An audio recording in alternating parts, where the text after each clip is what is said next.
Episode 63 to 66। Ruby अधीर थी। उसने इधर उधर देखते हुए पूछा, तुम किसका इंतजार कर रही हो? एक न्यू बिलेनियर। क्या आप वह बैनर देख रहे हैं?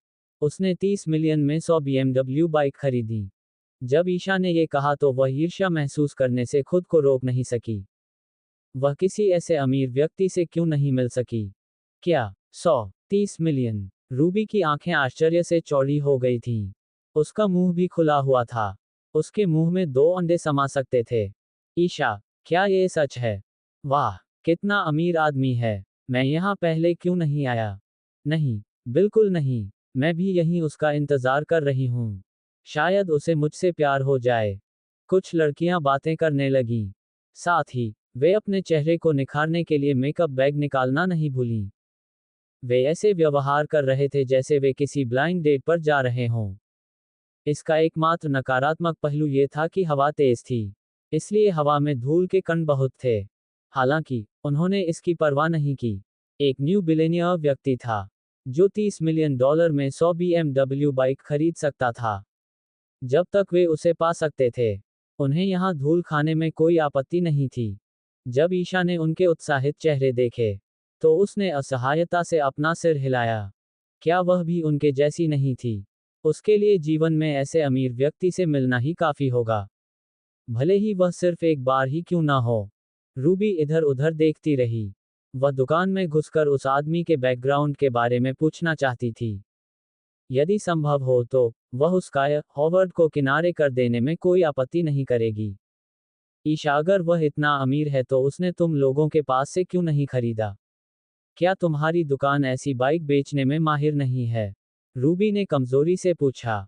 ईशा ने अपना सिर हिलाया और कड़वी मुस्कान के साथ बोली, अगर मुझे पता होता तो मैं यहाँ इंतजार नहीं कर रही होती।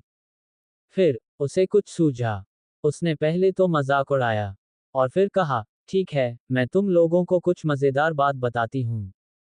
जब उन्होंने सुना कि गपशप हो रही है तो लड़कियों ने कान उठाकर ध्यान से सुनना शुरू कर दिया। वे उन बच्चों की तरह थीं, जो अपनी माँ के खाने का इंतजार कर रहे थे। उन्होंने अधीरता से पूछा, क्या मजाक है? देखो तुम हंस रहे हो। हाँ, हमें बताओ, ईशा। ईशा ने लड़कियों की जिज्ञासा जगाने में सफलता प्राप्त की थी। तुम्हें पता नहीं है, आज सुबह एक आदमी हमारी दुकान पर बाइक खरीदने आया था। उसने कहा कि उसे 100 हार्ले चाहिए। मैं चौंक गई। इसलिए मैंने खुद से सोचा, क्या आज हमारे पास कोई बहुत बड़ा ग्राहक आया है? हालांकि, हमारे पास 100 बाइक नहीं हैं। हमारे पास केवल 32 हैं। इसलिए, मैंने उसे ईमानदारी से बताया और अंदाजा लगाए उसने क्या कहा। फिर क्या हुआ? हमें बताओ। लड़कियों की आंखें चिंता से चौड़ी हो गईं। मैंने कहा कि हमारे पास सिर्फ 32 हैं। वह आदमी निराश दिख रहा था और बोला, सिर्फ 32? उस लहजे से मुझे पता चल गया कि वह उन्हें कभी खरीदना नहीं चाहता था। अगर आप वाकई अमीर होते, तो आप बस यही कहते कि हमारे पास 100 नहीं भी हैं तो कोई बात नहीं। हालांकि, क्या आप जानते हैं कि उस आदमी ने सफेद रंग की जीन्स पहनी हुई थी और उसके चेहरे पर दाढ़ी थी? वह बहुत गुस्से में था। वह स्पष्ट रूप से मानसिक रूप से ठीक नहीं था और हमारी दुकान में प्रॉब्लम पैदा करने की कोशिश कर रहा था। इसलिए मैंने उसे बाहर निकाल दिया। जब ईशा ने ये कहा तब भी वह पागल लग रही थी। बिल्कुल नहीं। क्या ऐसा कोई व्यक्ति अभी भी मौजूद है? मैं समझ गई। उस व्यक्ति ने देखा होगा कि किसी ने 100 BMW बाइक खरीदी है। इसलिए वह जानबूझकर आपकी दुकान पर गया और खरीदने का नाटक करने लगा। कितना चीप है।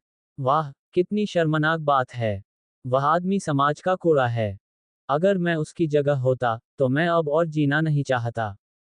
कोई बात नहीं। वह तो पागल है। चलो इस बारे में बात नहीं करते। ईशा मुस्कुराई। ठीक है, रूबी, हम तुम्हारे जन्मदिन पर कहाँ जा रहे हैं? टाउन दरबार रेस्टोरेंट, रूबी ने मुस्कुराते हुए जवाब दिया। इंतजार करते समय लड़कियां फिर से बातचीत करने लगीं। सबके दिल में अपनी अपनी प्लानिंग थी। ईशा अब और बातचीत नहीं करना चाहती थी। इसलिए वह जंक्शन की ओर देखती रही। उसका दिल उस आदमी पर था जिसने 100 BMW बाइक खरीदी थी। मनुष्य स्वार्थी होते हैं। उसे उम्मीद थी कि न्यू बिलेनियर उसमें रुचि लेंगे। यदि ऐसा होता तो उसे अपनी आजीविका के बारे में चिंता करने की आवश्यकता नहीं होती। ठीक है, ईशा, उस पागल आदमी का नाम क्या है जो 100 हार्ले खरीदना चाहता था? मैं उसके जैसे आदमी को जानना चाहती हूँ। वह बहुत मोटी चमड़ी वाला है। रूबी ने मजाक करते हुए रोड की तरफ देखा। तुम्हें कुछ पता नहीं है।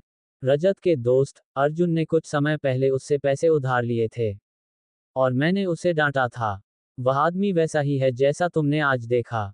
वे सब बेकार हैं। जब रूबी ने अर्जुन के बारे में सोचा तो उसके दिल में गुस्सा उबलने लगा।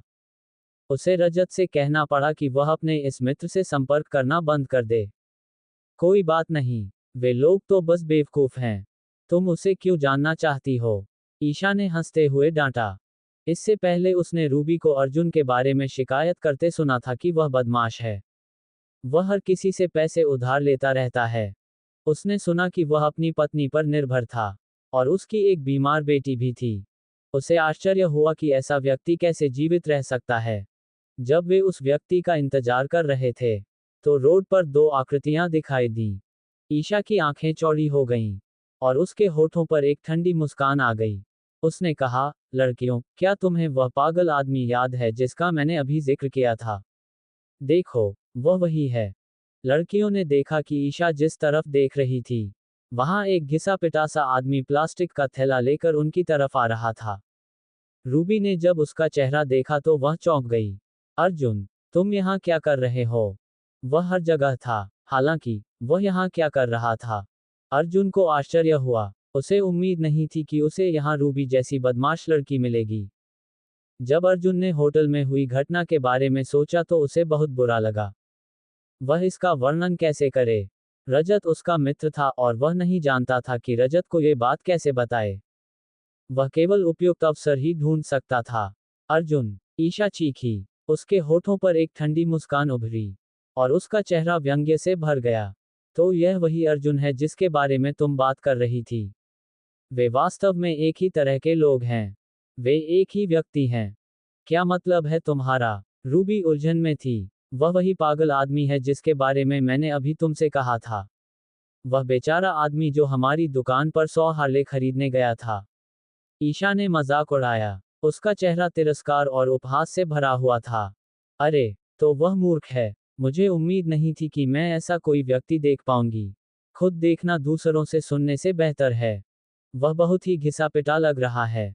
उसे देखो, उसने एक प्लास्टिक बैग भी पकड़ा हुआ है। क्या वह कचरा बीनने वाला है? क्षण भर में ही महिलाओं ने द्वेषपूर्वक उसका उपहास और उपहास करना शुरू कर दिया। उनमें से हर एक घमंडी और घिनौना था। वे अमीर महिलाओं की तरह थीं जिन्होंने अभी अभी कबाड़ इकट्ठा करने वाले को देखा था। वे खुद पर बेहद खुश महसूस कर रही थीं। रूबी को उम्मीद नहीं थी कि ईशा की कहानी में अर्जुन नाम का आदमी होगा। उसकी आंखें घृणा से भरी हुई थीं जब उसने कहा, कितना अप्रत्याशित, अर्जुन। अब तुम इस स्थिति में हो। कितना शर्मनाक है। मुझे क्या हो गया है? अर्जुन ने भौहें सिकोड़ी। उसके चेहरे पर बेचैनी साफ झलक रही थी। ओह, तुम अभी भी दिखावा कर रहे हो। कितने बेशर्म हो। मेरे चचेरे भाई ने हमें सब कुछ बता दिया। अब तुम्हारे जैसे बहुत से लोग नहीं हैं। रूबी ने अपनी भौं उठाए और अपनी बाहें क्रॉस कर लीं। उसने एक अप्रिय भाव दिया। तुम कौन हो? तुम किस बारे में बात कर रहे हो? रिया पूरे समय अर्जुन के पीछे खड़ी थी। जब उसने देखा कि महिलाएं अर्जुन के साथ बदतमीजी कर रही हैं, तो वह उनके पास गई और उनसे पूछा, रिया, चलो चलें। अर्जुन असहाय महसूस कर रहा था। उसने अपना सिर हिलाया और उन पर ध्यान नहीं देना चाहता था। वह जाने के लिए मुड़ा। छी! रूबी ने थूका। उसने अर्जुन को घृणा से देखा। इसी समय एक परिचित आवाज सुनाई दी। अरे, क्या ये डिलीवरी अंकल नहीं है? क्या संयोग है? वह आवाज बोर्ड पर कीलों की तरह लग रही थी। अर्जुन ने पलटकर देखा तो 3 यंग लोग अहंकारी ढंग से उसकी ओर बढ़ रहे थे। टिना भी वहां थी। वह उन 2 आदमियों के पीछे चल रही थी। अर्जुन उन लोगों को जानता था। वे उस रात हुई दुर्घटना में मारे गए उसके दोनों दोस्त थे जिन्हें अर्जुन ने पार्क में अच्छा सबक सिखाया था। भाड़ में जाओ। अंकल, आप यहाँ बाइक खरीदने आए हैं, लेकिन आप बहुत गरीब हैं। क्या आप इसे खरीद भी सकते हैं? टिना के दोस्त ने अर्जुन के पास जाकर उसके कंधे पर थपथपाया और व्यंग्यात्मक लहजे में कहा, अरे अरे अंकल, पिछली बार आप भाग गए थे और मैं इस पूरे समय आपको ढूंढ रहा हूं। मुझे उम्मीद नहीं था कि मैं यहाँ आपसे मिलूंगा। अब आप भाग नहीं पाएंगे। ऐसा लग रहा था कि जिम्मी अर्जुन को भागने से रोकने की कोशिश कर रहा था। यह आदमी गरीब था। पिछली बार वह भागने में कामयाब हो गया था, इसलिए इस बार उन्हें उससे कुछ पैसे लेने थे। संयोगवश हार्ले डेविडसन ने अपना नया मॉडल लॉन्च किया था और उनके पास नकदी की कमी थी। हालांकि अर्जुन ने उन पर ध्यान नहीं दिया। वे सिर्फ शरारती बच्चे थे। उसने पीछे खड़ी टिना को ठंडे मन से देखा और पाया कि वह उसकी ओर देखने की हिम्मत नहीं कर रही है। उसे शायद पछतावा हो रहा होगा।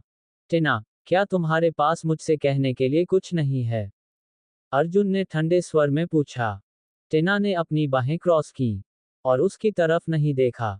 उसने कहा, मुझे क्या कहना है? ये पूरी तरह से मेरी गलती नहीं है। आपकी बेटी ही थी जो हर जगह भागी थी। क्या आप इसके लिए मुझे दोषी ठहरा सकते हैं? इसके अलावा हमने उसे पा लिया है, तो आपको और क्या चाहिए? टिना ने शिकायत की। उसका चेहरा ठंडा था। वह अर्जुन के रवैये से खुश नहीं थी। एक काय आदमी की हिम्मत कैसे हुई उससे सवाल करने की? धत्तेरी की। अरे, तुम क्या कह रहे हो? क्या तुम परेशानी खड़ी करने की कोशिश कर रहे हो? क्या तुम मानते हो कि मैं तुम्हें थप्पड़ मारूंगा? क्या तुम मानते हो कि मैं तुम्हें छोड़ूंगा? जब जिमी ने देखा कि टिना को गलत महसूस हो रहा है, तो वह क्रोधित हो गया। इसलिए उसने अर्जुन को धक्का दे दिया। टिना का नाम का जीजा। क्षमा करें, उसके लिए वह सिर्फ एक कूड़ा कचरा था, जो एक औरत पर निर्भर होकर जी रहा था। संयोग से ईशा, रूबी और अन्य महिलाएं ये सब देख रही थीं। उन्होंने उपहास किया और कहा, देखो, वह एक बेकार आवारा है। फिर भी वह 100 हार्ले खरीदने की बड़ी बड़ी बातें कर रहा है। मैंने उसके जैसा कोई नहीं देखा।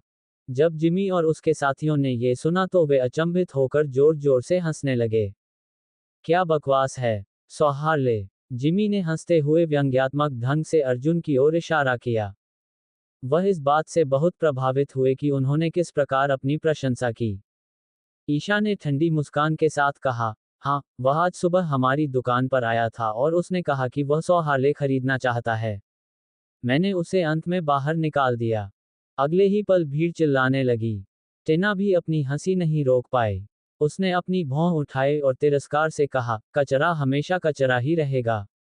मुझे नहीं पता कि मेरी चचेरे बहन ने अभी तक तुम्हें तलाक क्यों नहीं दिया है।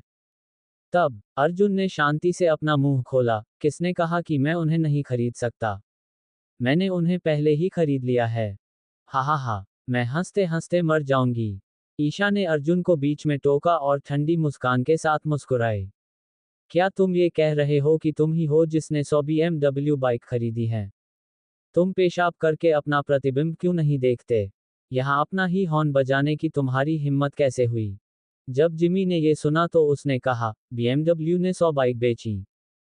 उस समय ईशा ने सबको उस रहस्यमय न्यू बिलेनिया के बारे में बताया, जिसने 100 BMW बाइक खरीदी थी। उसके ऐसा कहने पर सभी लोग ईर्ष्यालु हो गए। उन्हें ये जानना था कि यह न्यू बिलेनिया कौन था। टिना के दोस्त ने तिरस्कार में मुस्कुराते हुए कहा, अंकल, आप बहुत बेशर्म हैं।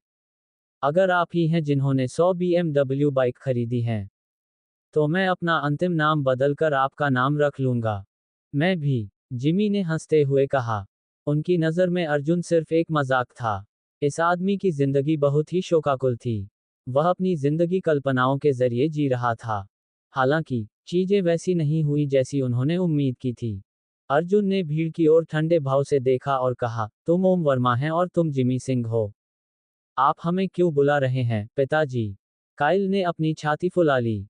वह बेहद अप्रिय लग रहा था। मुझे खेद है, मेरे पास तुम दोनों जैसे अविवेकी बेटे नहीं हैं, अर्जुन ने शांति से कहा। एक पल में ओम और जिमी अचंभित रह गए। क्या यह आदमी जीने से ऊब गया था? अचानक अर्जुन ने अपने हाथ में पकड़ा हुआ प्लास्टिक बैग खोला और उसमें से BMW बाइक की चाबियों का एक गुच्छा सबके सामने आ गया। वे दंग रह गए। हर कोई सदमे में था। ईशा, रूबी और समूह के बाकी लोग हैरान रह गए और उनके जबड़े जमीन पर गिर गए। वे अवाक थे। वे अंदर तक स्तब्ध रह गए। BMW लोगो वाली चाबियों का पूरा बैग बहुत चमकदार था। क्या उसने सचमुच 100 BMW बाइक खरीदी? इसका क्या मतलब हुआ? चाबियां उसके पास क्यों थीं? अगले ही पल रूबी ने आकर अर्जुन का बैग छीन लिया। उसने बैग को जमीन पर पटक दिया और उसके चेहरे पर तमाचा मारा। उसने उसकी नाक की ओर इशारा किया और चिल्लाई, क्या तुमने खुद को पर्याप्त शर्मिंदा नहीं किया है? तुम सिर्फ चाबियां दे रहे हो और तुम्हें खुद पर गर्व हो रहा है। तुम्हें इतना साहस किसने दिया कि तुम इतना अमीर बनने का नाटक करो? कितना घिनौना है। अगले ही पल सभी को अचानक एहसास हुआ और वे सब उसे अपमानित करने लगे। अरे वाह, मुझे लगा कि उसने उन्हें खरीदा है। वह बस चाबियां पहुंचा रहा है। अगर आप लंबे समय तक जीवित रहें तो आप वाकई सभी तरह की अजीबोगरीब चीजें देख सकते हैं। कितना शर्मनाक है। क्या नाटक करना उचित था? देखो, अब तुम्हें थप्पड़ पड़ रहे हैं। टिना, तुम्हारे जीजाजी तो कुछ और ही हैं। टिना खुद को असहाय महसूस कर रही थी। उसे शर्म आ रही थी। वह अपने पैर पटकते हुए डांट रही थी, वह मेरा जीजा नहीं है। वह तो बस एक बेवकूफ है। अर्जुन का चेहरा लाल हो गया था। उसे पता नहीं था कि उसे थप्पड़ पड़ने वाला है। इसके अलावा, वह वही था जिसने बाइकें खरीदी थीं। सभी चाबियां यहाँ थीं।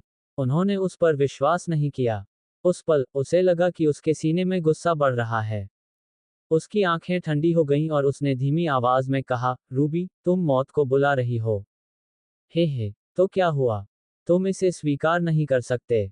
मुझे इस बात का भी अफसोस है कि मैंने तुम्हारे जैसे व्यक्ति को थप्पड़ मारकर अपना हाथ गंदा कर लिया।